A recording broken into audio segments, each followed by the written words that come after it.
নমস্কার বন্ধুরা, welcome to my YouTube channel Mina kitchen blog. আমি মিনা। আজকে বন্ধুরা তোমাদের কাছে একটা রেসিপি শেয়ার করব, যেটা আজকাল প্রায় চলেই না। নতুন নতুন খাওয়ার প্রচলন হওয়ায় আমরা এই রেসিপিটাকে প্রায় ভুলতেই বসে গেছি। তো হ্যাঁ বন্ধুরা, তোমরা নিশ্চয়ই ধরেছ, এই রেসিপিটার নাম হচ্ছে রাধা বল্লভী, যেটা তৈরি করেছিলেন মহাপ্রভু শ্রী চৈতন্যদেব। চৈতন্যদেব এই রেসিপিটা তৈরি করেছিলেন, তাই এর নাম হয় রাধা বল্লভী। তো দেখো বন্ধুরা, এখানে আমি সবার প্রথমে এই রেসিপিটা করার জন্য এখানে 250 গ্রাম বিউলির ডাল নিয়েছি। এই দেখো, এখন আমি এই ডালগুলোকে 4 থেকে 5 বার ভালো করে জল দিয়ে ধুয়ে নিয়েছি।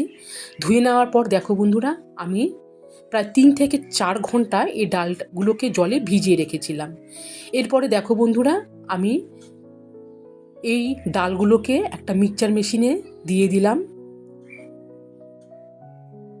এরপরে দেখো বন্ধুরা, আমি ভালো করে গ্রাইন্ড করে নিলাম। এই দেখো, যাতে ডালের একটা দানাও না থাকে, বেশ সুন্দর মিহি করে আমি পেস্ট করে নিলাম। এদিকে ডালটাও পেস্ট করা হয়ে গেল। আর এদিকে দেখো বন্ধুরা, বাটিতে আমি কয়েকটা কাঁচা লঙ্কা আর দেখো বেশ কিছুটা আদা কুচি কেটে বেটে নিলাম। এই দেখো, আদা আর লঙ্কাটাকেও বেটে নিলাম। আর এইদিকে দেখো বন্ধুরা, একটি পাত্রে আমি 2 বড় সাইজের কাপের মাপে আমি এখানে ময়দা রেখে দিয়েছি। এরপরে এতে দিয়ে দিলাম লবণ, দিয়ে দিচ্ছি চিনি,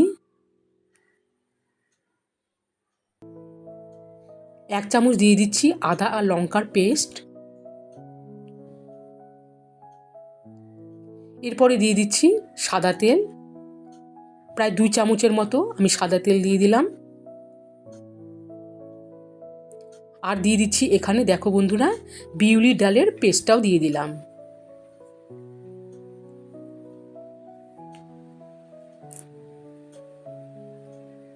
তো দেখো বন্ধুরা, তোমরা দেখতেই পেলে আমি বিউলি ডালের পেস্টটাও এখানে দিয়ে দিলাম। এরপরে এখানে আমি সমস্ত উপকরণ ভালো করে মেখে নিচ্ছি।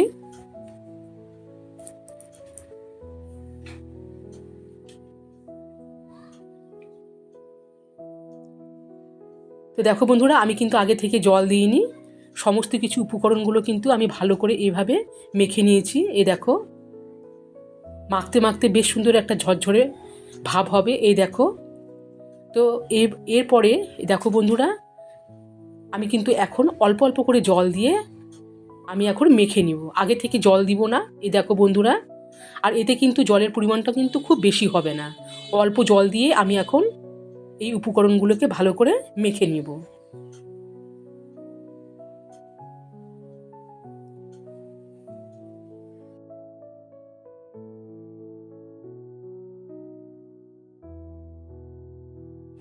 তো দেখো বন্ধুরা, বেশ সুন্দর করে আমি মেখে নিলাম। এইভাবে এখন আমি একটা থালা দিয়ে প্রায় 30 মিনিটের মতো ঢাকা দিয়ে রেখে দিব। ততক্ষণে ময়দার ডোটা রেস্টও হোক। তো এদিকে আমি আর একটা কাজ শুরু করে দিই। তো দেখো বন্ধুরা, ওভেনে আমি কড়াই বসিয়ে দিয়েছি। কড়াইয়ে আমি সরিষার তেল দিয়েছি। তেল গরম হয়ে যাওয়ার পরে এতে দিয়ে দিলাম আমি আদা ও লঙ্কার পেস্ট, দিয়ে দিচ্ছি লবণ, দিয়ে দিচ্ছি চিনি। সব কিছু উপকরণ দেওয়ার পর এখন নাড়িয়ে নিচ্ছি আমি। যতক্ষণ না চিনির দানা মিশে যায় ততক্ষণ আমি ভালো করে নাড়িয়ে নেব। তো দেখো বন্ধুরা, চিনি দানা কিন্তু তেলের মধ্যে সব গলে গেছে। এরপরে আমি এতে দিয়ে দিচ্ছি বিউলি ডালের পেস্ট।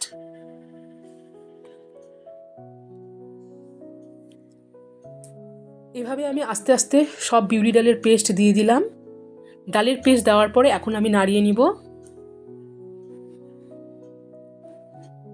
আর এটা আমি অনবরত নাড়িয়ে নিচ্ছি দেখো বন্ধুরা, যাতে তেলের সাথে বেশ ভালো করে এটা ভাজা হয়ে যায়। তো দেখো বন্ধুরা, ডালের পেস্টটাও কিন্তু আমি বেশ সুন্দর করে ফ্রাই করে নিলাম। এই দেখো, এরপরে আমি কিছুক্ষণের জন্য রেখে দিব ঠান্ডা হওয়ার জন্য। আর এদিকে দেখো, একটা বড় থালা নিয়েছি। আর এদিকে আমি ময়দা থেকে এক একটা করে লেচি গোল করে করে নিলাম। এই দেখো, আর ডালের পেস্টটাকেও আমি এইভাবে গোল করে রেখে দিলাম যাতে পুর ভরাতে আমার সুবিধা হয়। তো দেখো বন্ধুরা, এখন আমি লেচি থেকে এক একটা বাটির আকারে করে নিয়ে ডালের পেস্টটা দিয়ে বেশ সুন্দর মুখটা ভালো করে দেখো মুখটাকে আমি বেশ সুন্দর করে দাবিয়ে এটাকে গোল করে নিব। তাহলে দেখো বন্ধুরা, তোমরা দেখতে থাকো, এইভাবে আমি প্রত্যেকটা ভালো করে রাউন্ড করে একটা শেপ করে নিব। দেখো এটাও আর একটা আমি করে দেখাচ্ছি।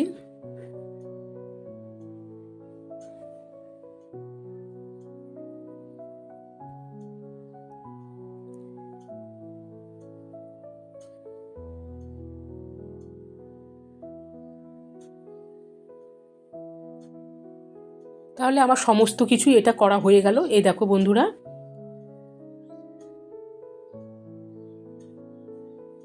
এরপরে আমি দেখো বন্ধুরা বেলে নিব। এটা বেশি বেলতে হবে না, দুবার করে বেলে নিলেই হবে। আর রাধাবল্লভী লুচি আর কচুরির থেকে সাইজটা একটু বড় হবে। তো দেখো বন্ধুরা, এটা আমার বেলা হয়ে গেল। আর এদিকে ওভেনে আমি কড়াই বসিয়ে দিয়েছি, কড়াইয়ে দিয়ে দিয়েছি রিফাইন অয়েল। তেল গরম হওয়ার পরে এখন আমি রাধাবল্লভীগুলো ডিপ ফ্রাই করে নিব। এ দেখো বন্ধুরা,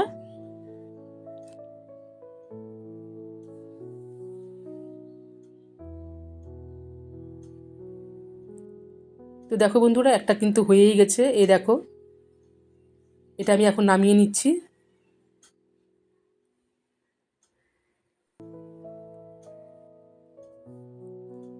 এটাও আমি ঠিক আগের মতো ভেজে তুলে নিব।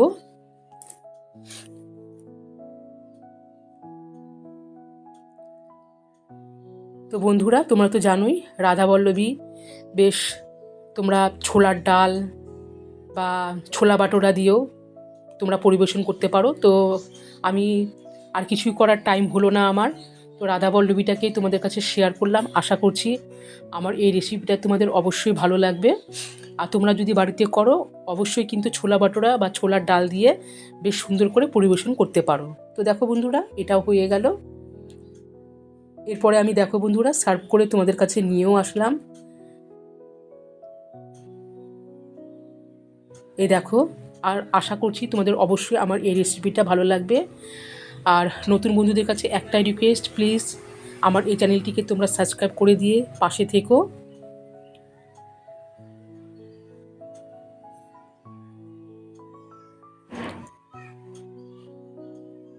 তো দেখো বন্ধুরা, একটা তোমাদের কাছে আমি ছিঁড়ে দেখাচ্ছি যে কতটা সফট হয়েছে। তাহলে তোমরাও ঝটপট করে শুরু করে দাও রাধাবল্লভী এই রেসিপিটা। সবাই ভালো থেকো, সুস্থ থেকো। এরপরে আরও এক রেসিপি নিয়ে খুব তাড়াতাড়ি চলে আসবো।